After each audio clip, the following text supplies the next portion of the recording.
কোন বস্তুটি 10 কেজি লোহা তুলতে পারে কিন্তু 1 কেজি তুলা তুলতে পারে না? 1 কেজি তুলা তুলতে পারে না। ইঞ্জিনিয়ার। লাইক ইঞ্জিনিয়ার গাধা। গাধাকে তুলা তুলতে পারবে না? It's not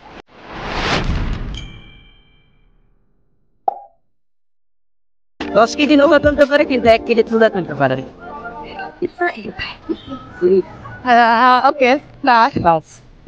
একই প্রশ্ন কিন্তু সবাই আলাদা আলাদা উত্তর দেয়, অথচ সবার উত্তরই ঠিক। প্রশ্নটি ঠিক। কনভারসেশন বা আমরা বলতে পারি যে নাম। আমরা যদি কাউকে জিজ্ঞেস করি যে তোমার নাম কি, প্রত্যেকে কিন্তু আলাদা আলাদা উত্তর দেয়, কিন্তু কি দুইটাই কারেক্ট হয় না। দুইটাই কারেক্ট হয়েছে। আর যেহেতু তোমাদের উত্তরটি আক্ষরিক করতে সঠিক হয়েছে, তার জন্য তোমরা কেটারের পক্ষ থেকে পুরস্কার পাবে।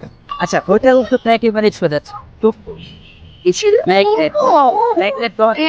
তোমাদের দুজনের জন্য কেটারের পক্ষ থেকে পুরস্কার হয়েছে। কেটারের পক্ষ থেকে তোমাদের জন্য শুভকামনা। Thank you so much.